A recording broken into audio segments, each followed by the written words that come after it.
It's time for Around the Ozarks Sports Scene, brought to you by Fast Break Sports, the largest selection of cards and card supplies in Southwest Missouri. Now here's your host, Scott Puryear. Welcome in to another edition of Around the Ozarks Sports Scene. I am Scott Puryear. Always my thanks to you for listening, and we start off this podcast each week with our What to Watch segment.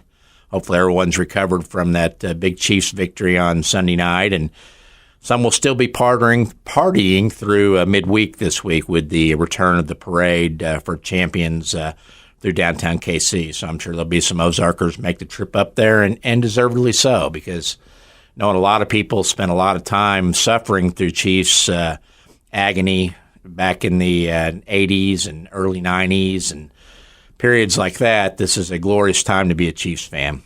And, of course, we start off the What to Watch by recapping that and saying our football season is over now. After that 25-22 overtime win for the Chiefs over the Niners in the Super Bowl Sunday night out in Las Vegas, second straight title for the Chiefs, third in 5 years. It was the most watched Super Bowl in history with more than 123 million viewers across all platforms. And we'll have more on the Chiefs and that victory in the Scott's Thoughts segment later on in the podcast. Missouri State's Lady Bears had their role come to an end with a split of big home games last weekend. They had a good win over Belmont on Friday night, 73-54, but turned around and had a surprising 95-89 loss to Murray State on Sunday, a team they had beaten in Kentucky about a month ago. So that was the Lady Bears' first loss in 13 games at home this season, Great Southern Bank Arena. Coach Beth Cunningham's squad will look to bounce back. They're going on a 3-game road trip, starting at Indiana State and Evansville this Thursday and Saturday. Next week, they visit Drake for a tough one in Valley Conference play there. Missouri State is 15-6 overall, 9-3 in the Valley. Meanwhile, the basketball Bears are 14-11 overall, 6-8 in Missouri Valley Conference play after their tough Saturday 2-point home loss to league leader Indiana State, 73-71, which, by the way, the Sycamores popped into the top 25 for the first time since Larry Bird played there this week. So a big moment for Indiana State basketball. Bears are still in that logjam of middle-of-the-pack teams in the Valley standings. They're trying to avoid the Thursday night play-in round of death up at Arch Madness in St. Louis here in a couple weeks. Need to get back on track, and they've got a game at Murray State. Before this episode comes out, they play that game this Wednesday. They've got Valparaiso coming in on Saturday in a winnable home game at the Great Southern Bank Arena. Finally, baseball season is here. Pitchers and catchers are reporting to spring training this week, which is always a great sign for the major league and minor league levels. And Missouri State opens Coach Keith Gutton's 42nd and final season when the Bears open up at Louisiana Monroe for games this Friday through Sunday. Meanwhile, Drury opens up at home this weekend. They are going to mark the debut of the revamped Meadow Park Mark Worley Field when Coach Scott Nasby's Panthers play host to Missouri Western for a 4-game series starting on Friday. I believe that's 1 on Friday, 2 on Saturday, 1 on Sunday. But if you know college baseball, that can change when the weather forecast changes as well. So good luck and wishes for warm, dry weather early on for our college baseball programs. Special guest today on the Around the Ozarks Sports Scene is the head football coach of the Missouri State Bears, entering his second season, Coach Ryan Beard. Coach, thanks for joining me. Thanks a lot for having me, man. I hope you're having a great day. You betcha. I was going to say this is kind of the calm before the storm for you with spring drills getting ready to start, but is there really any calm anymore in college football coaching? No, there's not. It's constant recruiting, and that's of your own roster as well as, the other prospective student-athletes in the country. And then we had an exciting morning here. We got up early, got the guys in the gym due to the snow, so we hit the ground running at about 5:30 this morning. Got started with our mat drills, so it was good to see the new team. It was good to see the young guys that are new faces, as well as our mix of veteran guys that came in ready to work. Absolutely, and you do have a little time. Kind of give us the tentative rundown on the start of spring drills and an expected spring game date. Yeah, so right now we're in the phase of really working towards spring ball. So we're in basically our entry level to spring ball. So we will get into spring practice on March the 19th. and then we will conclude with a scrimmage/spring game on April 6th. So, again, everybody's encouraged to come out to those. We have open practices. So, if you want to come see the Bears in action, contact our DFO or look online for those dates and come see us. Absolutely. And again, you've been around the block even at a young age now. I mean, you've coached. This is your 5th stop as a coach, first time as a head coach. What can you say looking back now that you learned probably the most that you didn't anticipate in that jump from being an assistant and being a coordinator to being the head coach? Sure. I think with every jump you make in your career path, it's a different way to manage your time and how to allocate tasks. And I think that was a learning curve because I'm a guy that likes to have my hand in a lot of things, but you have to trust the people that you hire and know that you're hiring good people that are totally capable of doing their jobs and not micromanage them. The one thing, and again, I referred to this morning earlier in the segment, but we had a staff meeting this morning, and I told the staff, I said, I want to be a vessel for you as well in your career. I want to see your best self shine. I want to hear your ideas. This is a staff that we're creative together. It's not a dictatorship, and that's been huge. And the one thing I'll say about that also is it's kind of like being a parent. I never understood this until it happened, but everybody was always like, you think you're ready. You've prepared, you've got everything laid out, mapped out, but you're never really ready to be a head coach until you're actually in the chair experiencing it. And how much different does it feel now? I mean, do you feel a lot more, I guess, confident and calm and knowing, okay, this needs to be done now. This needs to be done next week, things like that? Yeah, it's night and day different. There's certainly a sense of calm and a sense of, hey, I've been here, done this before. Now, how do we tweak it and improve it along the way? Because when your first time is in the chair and everyone looks to you for literally every single answer within the program, it's not something you're used to. But I'm confident in what we do here in our ability to get this thing rolling, and that's what we're going to do. Coming off of the completion of your recruiting class, the signing period in terms of the actual signing days, you signed 13 back in December, including 7 high school players, added another 6 this month. So you got a 19-player class right now by the signing dates. I know this is a different world now, and is that a number that you kind of had in mind going in?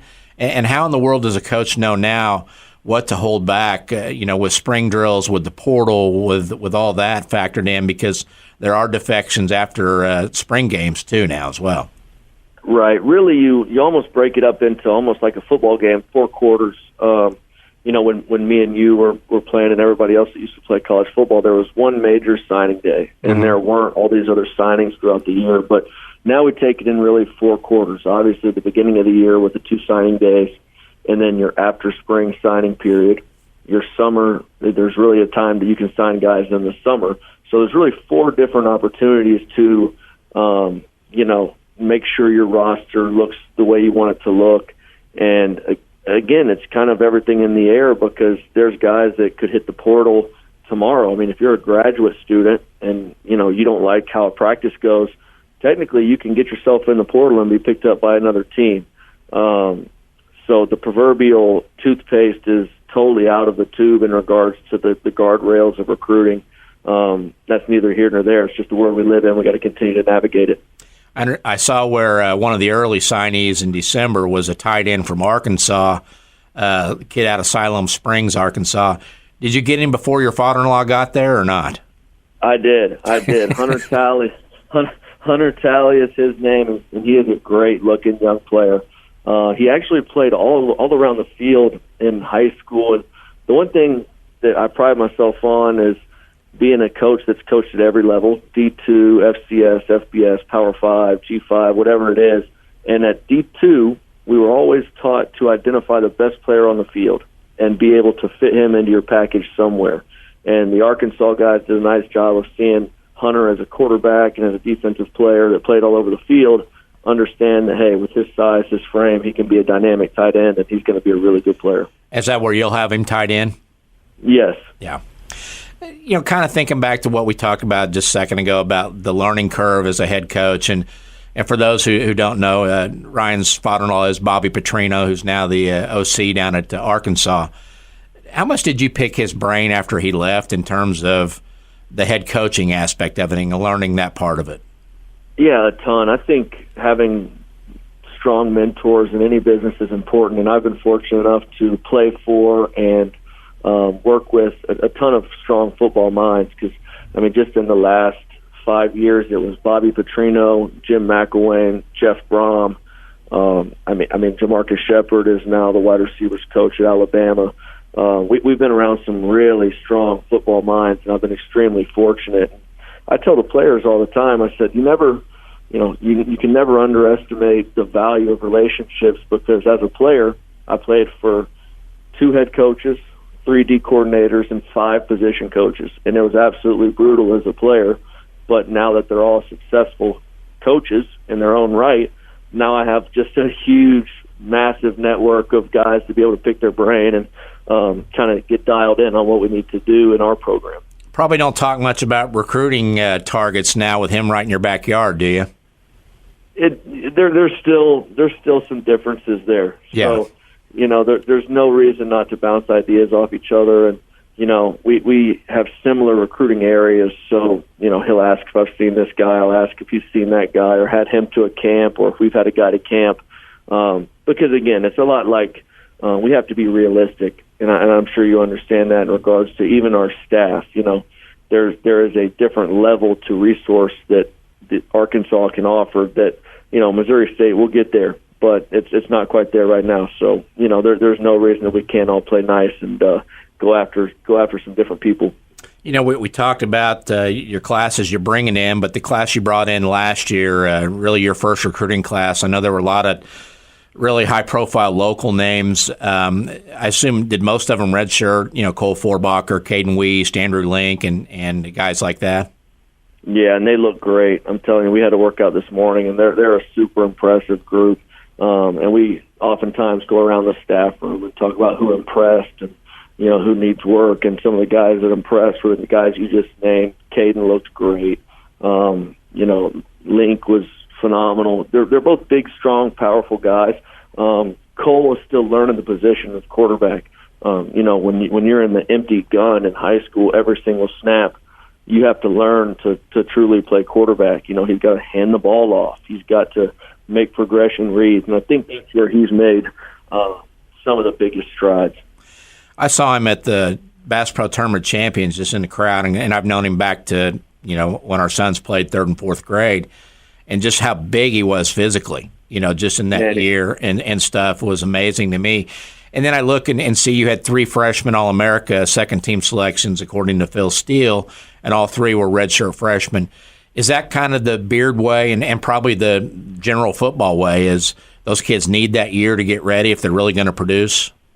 Yeah, absolutely. And when we do it, we're pretty unique in our recruiting because as the portal's gone, we've hit on some really good young players. And we tell them simply, if you're ready to play, we will play you. If you can help this football team win, we won't redshirt you. But if there's something that comes up in practice that you need work on, that we need to either get you bigger, or we need to improve your football IQ, or maybe you need some academic work, we always have that redshirt possibility. But again, we try to have an evaluation process that makes sure we identify the best in the areas and make sure that we're having kids that we think can come in and play quickly. 4-7 record that first year. Your Bears score 30 points a game, give up 30 points a game. What did you take away from your initial season? I know every coach wants to go 11-0, but expectation-wise, where did it fit in your spectrum there? Yeah, I think we showed promise. I think that we finished the way we wanted to finish. We finished on a strong few games, and it was really just the full makeup of how those games shook out. Early in the year, you saw, a much younger defense than we were used to, guys playing for their first time in college, and you saw some of the mistakes come out that hadn't come out in the last few years, and that's how, sometimes in college football it works, because you're going to have some young years, you're going to have some guys that, need to get their feet wet and do a nice job. And offensively, we finally, turned it up a few notches. Coach Nick Petrino did a great job. I mean, we were top 5 in almost every category of the conference, which is tremendous. We And, we were talking about recruiting earlier. One of the proudest things that we've done as a staff is keep our best players in-house. I don't think we lost a single person that, we didn't intentionally want to keep in our program, which is a huge testament to our coaching staff and those guys working hard and making relationships with guys in-house. But again, I think we gained momentum at the end of the year, and I think that we are going to be ready to roll with a chip on our shoulder moving into spring practice. We're going to talk about portal because it's a hot topic today, and I thought one of the most interesting things is you actually won a portal battle for one of your own players. The wide receiver, Raylan Sharp, that averaged just under 100 yards a game, went into the portal, came back out and stayed put, correct? That's correct. And, with tampering and everything else running rampant, our kids are, getting messages and, people reaching out to people that they know during the season. These are FBS programs reaching out to our top players while they're trying to get ready for Northern Iowa. It's the whole thing has just totally gone off the guardrail in regards to, because why we all got into this is student-athlete health and wellness, right? And that is also their mental health and wellness. It's hard to focus and concentrate and be your best self and, be where your feet are if you've got guys in your inbox, giving you these crazy offers to get in the portal as soon as the portal opens up. Does that make sense what I'm saying? Oh, absolutely. Yeah, and it's ridiculous, too. Yeah. That's the most frustrating part to me is that as a coach, I know doctors take an oath, do no harm. As a coach, if you have any moral fiber at all, it's for the betterment of these young student athletes. That I have 2 daughters. I'm not familiar with your family, but I need to put young men into the world that I wouldn't mind sitting across the table from, having a beer with and relaxing, knowing that they're going to take care of my daughters. That's my top priority.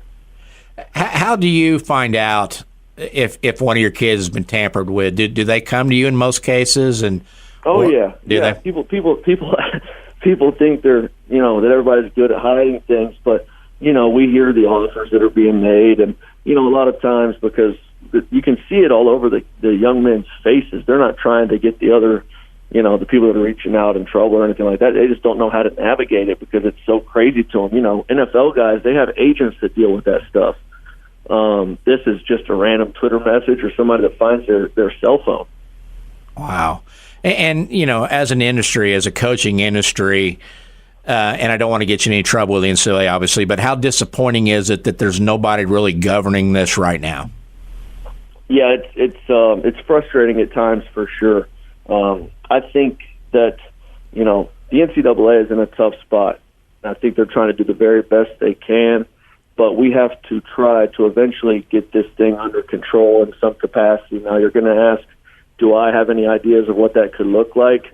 No, I don't. At this point, the advisory boards and all the people that sit in their offices and think about that kind of stuff, I'm sure they're trying to do the very best they can to get this thing back in order. But it's just, it's one of those things that the almighty dollar right now rules everything. Is there a solution in your mind? I have some ideas. But I have some ideas, and some of those same ideas are shared with some of my peers because we have a huge coaches convention once a year, and everybody goes and gets back together and kind of chats about a few things. But again, it's hard to talk about because the NCAA is still our governing body, and that's important that they know that we support them, and that's how it'll stay. Well, and the NIL thing is just out of control. You got coaches calling kids, like you said, they're not even in the portal yet and making that offer, and then they don't show up at practice. I won't mention any names on that one, being an OU fan. But the fact that this is going on, is it trickling down to the FCS level with the NIL stuff? Oh, yeah. Yeah, it's all making its way into FCS, high school. Everything is being touched right now by NIL, and it's something that we created. Everybody is getting upset with. They're upset at the wrong thing. They're saying, kids have changed this and that. Well, who institutes the policies? You know what I mean? Who are we supposed to look to for guidance? Are we looking at these 18 to 24-year-olds for guidance, or are we looking at the people that are on these committees and that are on the advisory boards that are making these decisions? So I think that's something we need to concentrate on. You got into this from a coaching aspect probably, about 10 years ago now, thereabouts, or getting close to it? Yeah, definitely 10. I'm aging myself. Getting closer to 15 now. Well, when you got into that, there wasn't a portal. Oh, there was a portal, I'm sure, but it wasn't anything like it is now in terms of ease of movement. And there was no such thing as NIL. And I guess my question is, how not fun is dealing with all this as part of the coaching job now? And we see your father-in-law, Bobby Petrino, in his mid-60s still going at it. Do you guys have discussions we see older coaches now saying, to heck with it, I'm done. Is that a large factor, you think, in a lot of their decisions? Yeah, I think it certainly has to weigh in, and I think a lot of that more so has to do with just the recruiting calendar itself being, because, again, when I was playing and when I got into coaching, there was an off season where it was really, hey, let's concentrate on football and let's focus in on, our own roster and what that needs to look like. Now, almost 365, you have to look at every aspect, not just the football side, but the recruiting, the roster management. And, you're starting to see these positions come to life that are NFL positions, like the GM role or, different capacities like that on these coaching staffs, that's basically their primary role, is to handle that. Now, I don't think, again, I'm a young coach in this. I still love football at its truest form. I think that these young guys are trying to navigate the very best they can, and I still believe in our game, and it's the best team game there is. And I think it's going to survive. I think it's going to be just fine. We just got to kind of, tighten the screws down here and there. When you see a Chip Kelly leave a head coaching job at UCLA for an offensive coordinator job in the same conference now at Ohio State, is that an indication partly that all this stuff's out of whack? Because, he immediately took away some salary, but he took away a lot of the pressures, didn't he? Sure, yeah, and it's hard to speak on, people that you don't know personally, but everyone can make assumptions, and obviously you would assume that going into the space that his football team was heading into, you have to be able to compete because, me and you are grown men with families, and let's call this what it is. Let's say me and you are peers in whatever industry, and someone calls you in the same industry and goes, hey, listen, I'm going to give you a $500,000 raise. And the second person calls and goes, yeah, I'm going to give you, I got $10,000 for you. Hope you come and be happy here. Which are you going to take? Yeah. You get what I'm saying? I hope that people can start wrapping their mind around a common sense approach to life. Now, I think the world at its in a whole aspect needs to start getting a little more realistic and having, just some common sense things begin to, get back in place. But for us, for sure. Well, and then the pressure to win now at every level. You're paid to win football games and bring people to the stands, and the portal is I'm sure like a shopping center for you guys. And you got to weed through what the best bargains are and what you don't want to touch and all that. Does it change your approach now to recruiting high school kids? Because if you develop them too well, you may not keep them. And then they may not be patient enough to develop. How out of whack has that made recruiting high school kids now for all levels? It's certainly different, but I've actually we've developed a little different flavor here that has served us really well. They know nationally, Missouri State has known that we are still in the high school market. We are still going to take the best high school players available. And here's why. When I sit down in a young man's kitchen or, wherever we go and sit down with the family, I want the very best players we can get right now. And my job as the head coach and any coach in general is, again, to be a vessel for their success and make sure that they are the very best that they can possibly be. If you're an All-American here for 2 years and you can make life-changing money to go Power 5 and go to one of these elite places, hey, listen, go make life-changing money for your family. I appreciate your service. We'll go get another one. So that is a little bit of a unique take on things that has helped us get some premier high school players throughout the country. I don't think I've ever asked you this, but do you have an NIL pool to work with at Missouri State?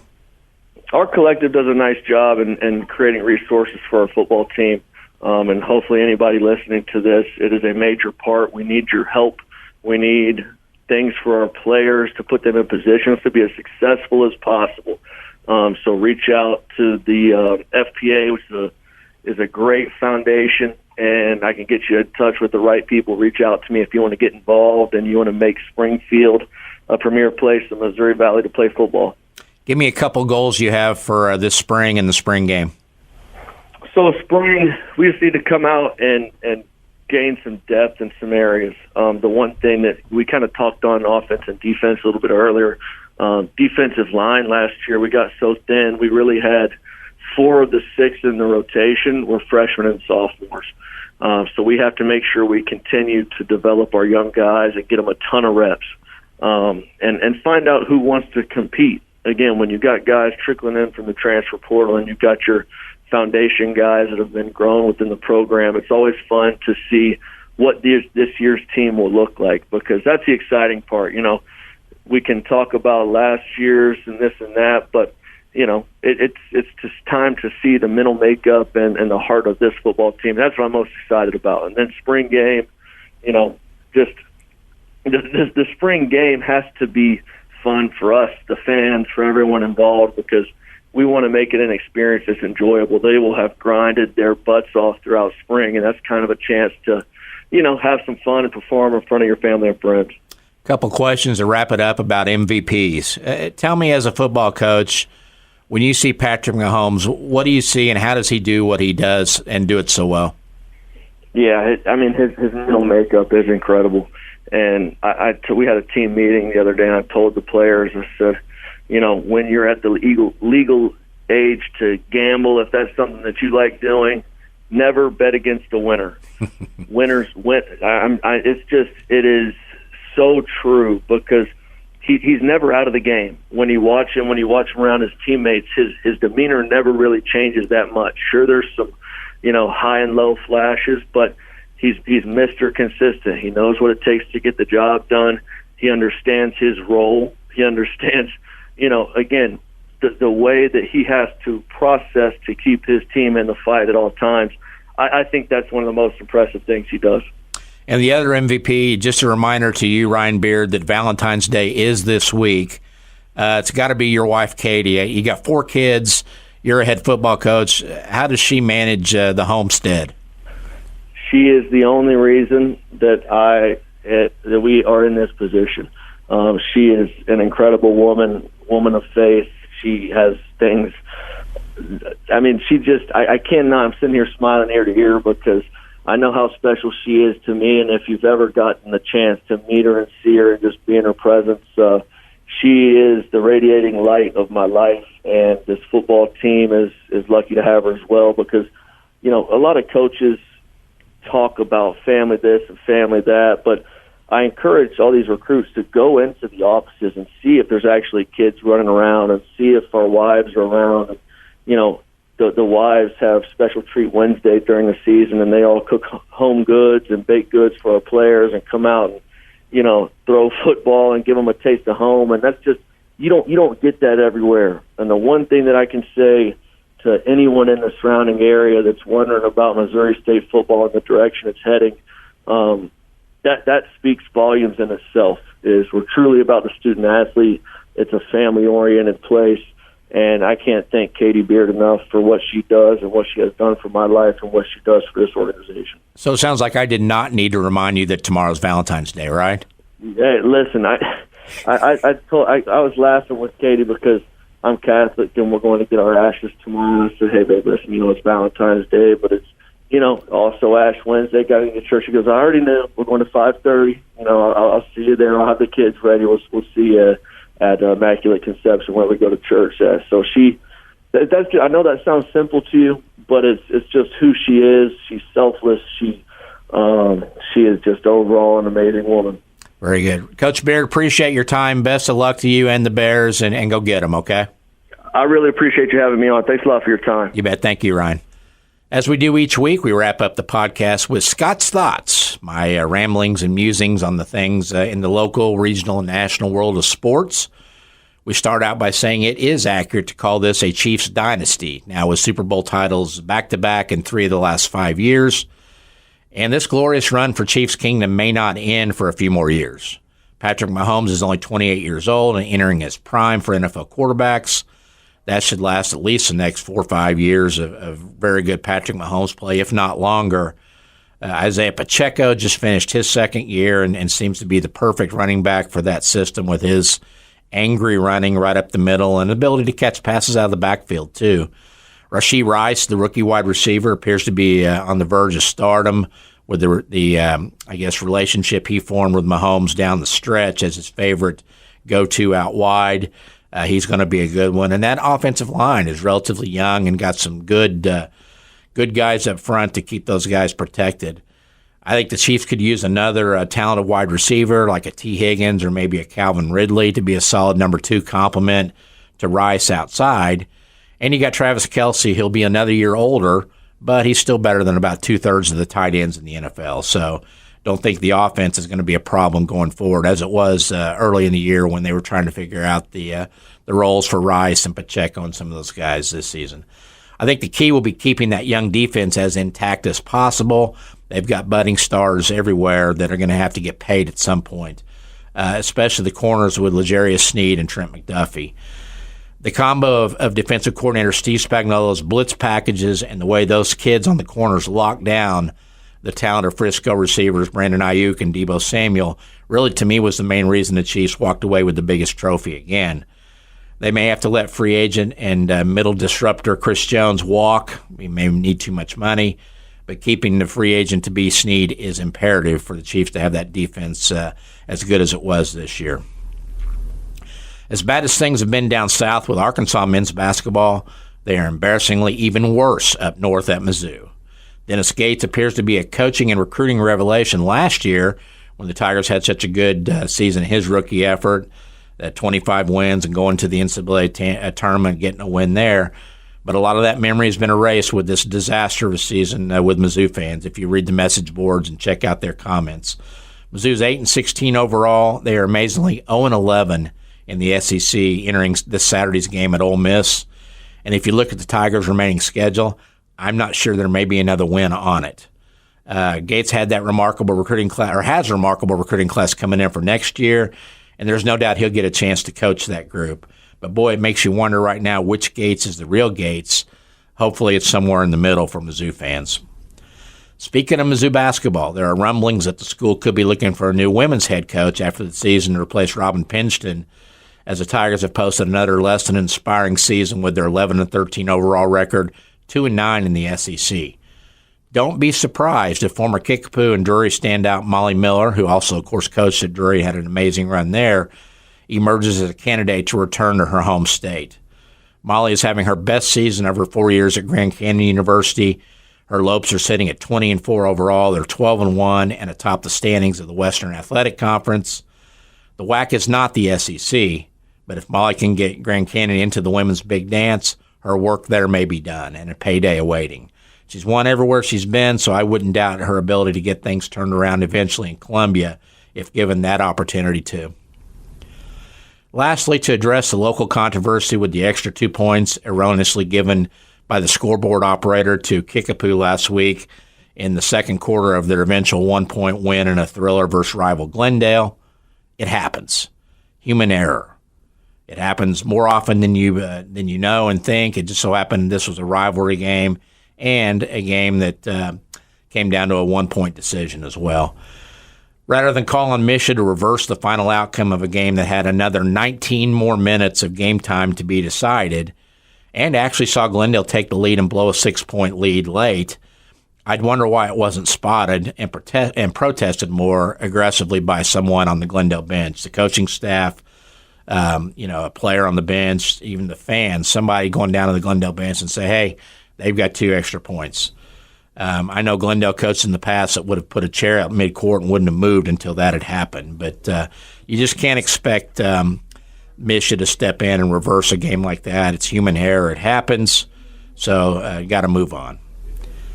That's going to do it for Around the Ozarks Sports Scene this week. Our thanks to our great sponsor, Fast Break Sports on South Campbell. And go see them for all your sports card and supplies needs. And again, thanks for listening. We'll see you next week.